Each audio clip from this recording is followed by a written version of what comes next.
What kind of teacher lets kids butcher music like that? The question hung in the air like a sour note as Karen stormed into the small music room, her voice slicing through the gentle strums of beginner guitarists. She was a mountain of a woman, her presence filling the cramped space, her eyes narrowed with disdain. The room, tucked in the back of the community center, smelled faintly of old wood and ambition. 3 students, barely teenagers, froze mid-chord, their fingers hovering over the strings. Their teacher, a lanky 20-something named Ethan, stood at the front, his face paling as Karen's words hit like a slap. She didn't wait for an answer.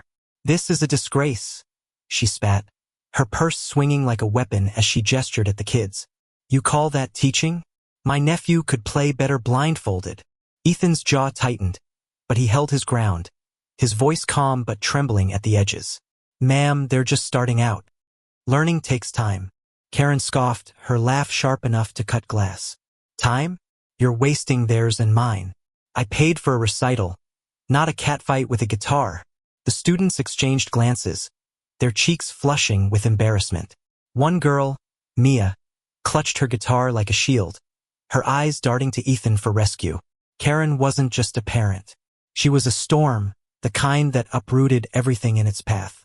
She'd enrolled her son, Tyler, in Ethan's beginner guitar class 2 weeks ago, but she'd been a thorn in his side from day one. Tyler, a quiet kid with a nervous smile, wasn't even in the room today, skipped class, probably to avoid his mother's wrath. Karen didn't care. She'd heard the practice session from the hallway and decided it was her personal mission to fix it. "You're not a teacher," she sneered, stepping closer to Ethan. "You're a fraud. These kids sound like they're strangling the instruments." The air grew heavy, the students shrinking in their seats. Ethan's hands clenched, but he forced a smile, his voice steady. "If you'd like to discuss this privately, I'm happy to." Karen cut him off. "Privately? So you can hide your incompetence?" "No, everyone needs to hear this." She turned to the students, her voice dripping with mockery. "Why don't you play something for me? Show me what this so-called teacher has taught you." Mia's fingers trembled as she tried to strum a simple C chord.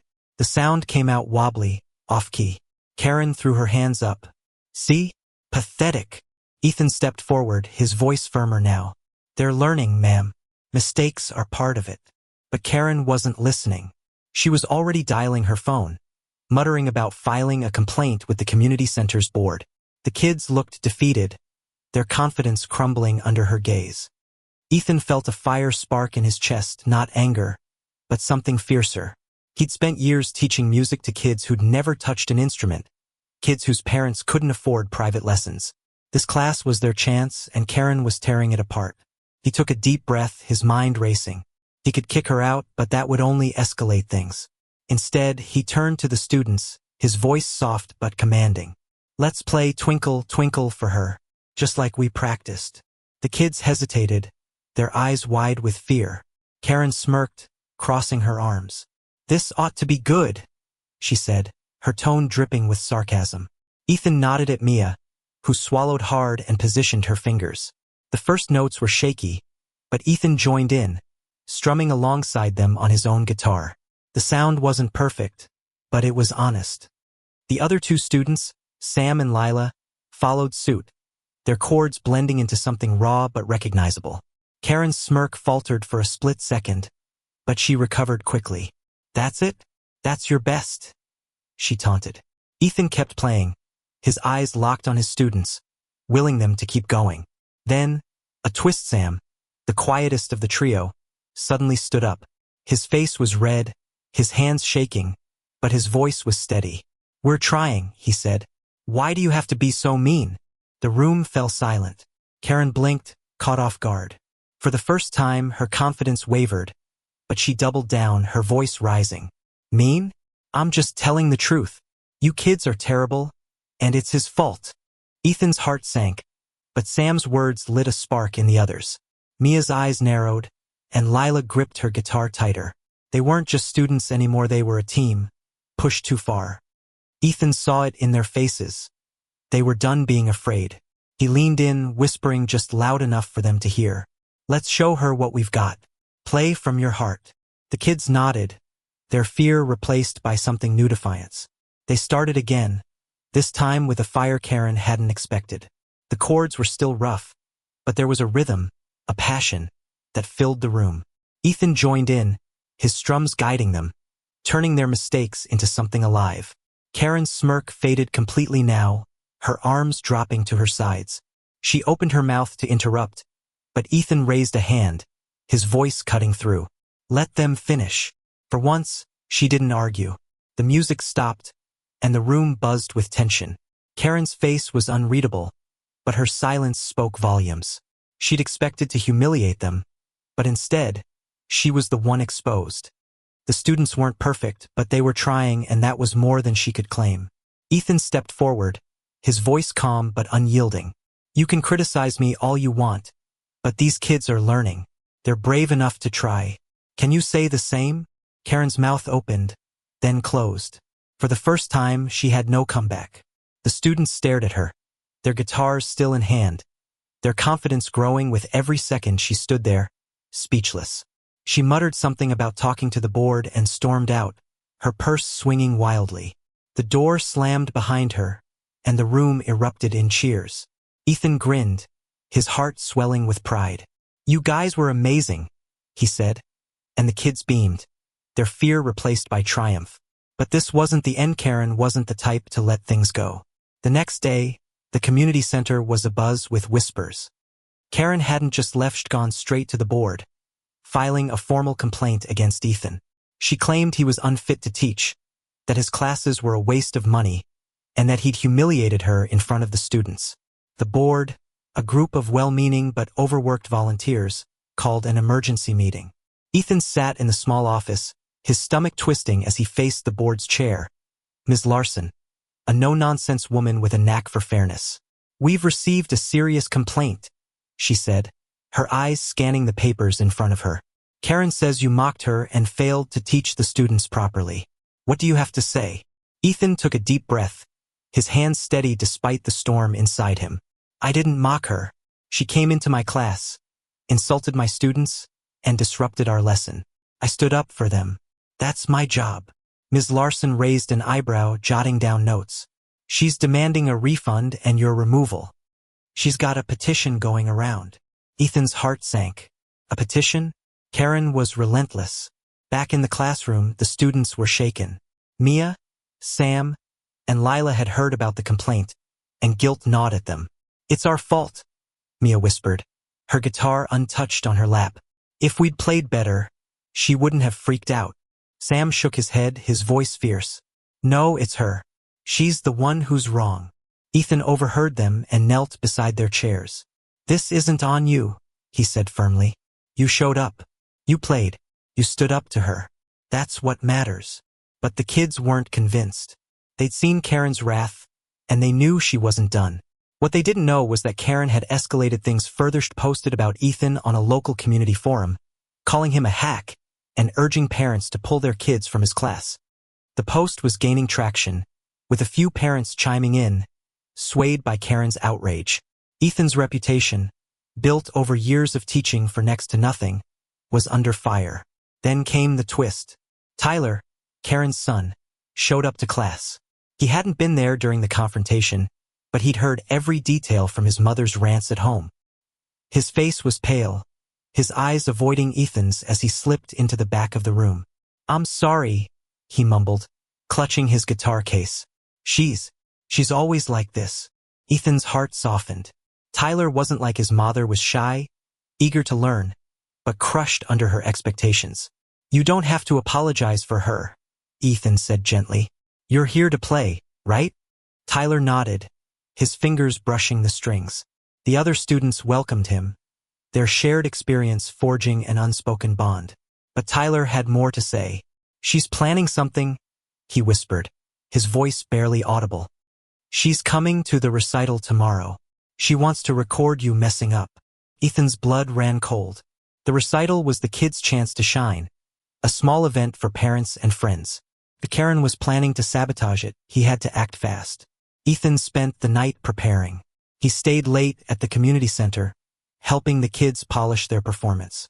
Mia, Sam, Lila, and now Tyler worked harder than ever, Their fingers blistered, but their spirits high. Ethan didn't just teach them chords, she taught them confidence, the kind that could withstand a storm like Karen. By the time they finished, the kids were laughing, their music rough but full of heart. Ethan felt a flicker of hope, but he knew the real battle was coming. The next morning, the recital hall was packed with parents, their phones ready to capture their kid's big moment. Ethan scanned the crowd and spotted Karen in the front row, her phone already out, her face smug. She wasn't just there to watch, she was there to destroy. The recital began, and the tension was palpable. Mia went first, her fingers steady as she played a simple melody. The crowd clapped politely, but Karen's eyes were locked on Ethan, waiting for a mistake. Sam and Lila followed, their performance stronger than Ethan had ever heard. The audience was warming up, their applause growing louder. Then it was Tyler's turn. He stepped forward, his guitar trembling in his hands. Ethan gave him a nod, and Tyler began to play. The notes were soft at first, hesitant, but they grew stronger, more confident. The crowd leaned in, captivated by the boys' quiet intensity. Karen's smug expression faltered, replaced by something unreadable. When Tyler finished, the room erupted in applause, and Ethan saw a tear in the boy's eye. For the first time, Tyler had played for himself, not his mother. But Karen wasn't done. As the applause died down, she stood, her voice cutting through the room. "This is a sham," she shouted, holding up her phone. "These kids are barely playing, and you're all clapping like it's a masterpiece. This teacher is a fraud." The crowd murmured, some parents shifting uncomfortably. Ethan stepped forward, his voice calm but firm. "If you have a problem, ma'am, take it up with me after the recital. Let the kids have their moment." Karen laughed, but it was hollow. "Oh, I will. I've got proof." She waved her phone, claiming she'd recorded the disaster of their practice sessions. Ethan's heart raced, but he kept his composure. "Then let's hear it," he said, calling her bluff. The room went silent, all eyes on Karen. Karen's face flushed red, her confidence cracking under the weight of the crowd's stares. She fumbled with her phone, her fingers shaking as she tried to pull up the recording. "You'll see," she muttered, her voice losing its edge. "This will prove he's a failure." Ethan stood tall, his eyes steady, trusting the kid's performance to speak for itself. The students, lined up behind him, held their guitars like warriors holding swords. Mia whispered to Sam, her voice fierce, "She's not gonna win this." Sam nodded, his jaw set. Tyler, standing at the edge, looked torn, his eyes flickering between his mother and Ethan. The room waited, the air thick with anticipation. Finally, Karen found the recording and hit play. The sound was tinny, distorted, but it was clearly the practice session from 2 days ago. The chords were messy, the rhythm off, just as she'd claimed. But something was wrong. Her voice was in the recording too, loud and cruel, mocking the kids' every note. "Pathetic," her recorded voice boomed. "You call this music?" The crowd gasped, parents exchanging shocked glances. Karen's face went from red to ashen. She hadn't meant to record herself, she only wanted to capture the kids' mistakes. The recording ended, and the silence was deafening. Ms. Larson, the board chair, stood up, her expression stern. "Mrs. Thompson, this is unacceptable," she said. "You've disrupted a class, insulted students, and now you're trying to sabotage their recital. I think you owe everyone an apology." Karen stammered, her usual bravado gone. "Tu was just trying to help," she said, but no one bought it. The parents in the crowd were whispering now, their sympathy shifting to Ethan and the kids. Tyler stepped forward, his voice small but clear. "Mom, stop. Just stop." The words hit Karen like a punch. Her son, the one she'd claimed to be fighting for, was standing against her. The crowd's murmurs grew louder, and Karen's eyes darted around, searching for an escape. Ethan saw his chance and took it. "Mrs. Thompson," he said, his voice steady, "you're welcome to stay, but only if you respect these kids and their work. Otherwise, I think it's best you leave." The crowd nodded in agreement, their support for Ethan clear.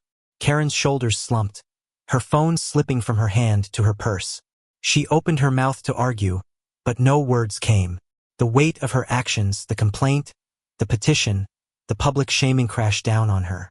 She turned and walked out, her steps heavy, her face burning with humiliation. The door closed behind her, and the room exhaled. The kids erupted in cheers, their guitars raised like trophies. Ethan grinned, his heart full. "You guys were incredible," he said, and the parents joined in, their applause thunderous. Ms. Larson approached Ethan after the recital, her expression warm. "The board's dismissing her complaint," she said, "and we're increasing your funding. These kids need you." Ethan nodded, his throat tight with emotion. The aftermath was swift. Karen's petition fizzled out, and her forum post was deleted after parents called out her behavior. Tyler returned to class, his playing improving with every session, free from his mother's shadow. The community center issued a formal warning to Karen, threatening to ban her if she disrupted classes. A legal slap on the wrist that hit harder than she'd expected. Ethan's classes grew, word spreading about the teacher who stood up for his students. But the real victory was in the kids. Mia, Sam, Lila, and Tyler had faced a storm and come out stronger. They weren't just learning guitar, they were learning to stand up, to fight for what mattered. Years later, Mia would write a song about that day, its lyrics raw and honest, performed at a local talent show.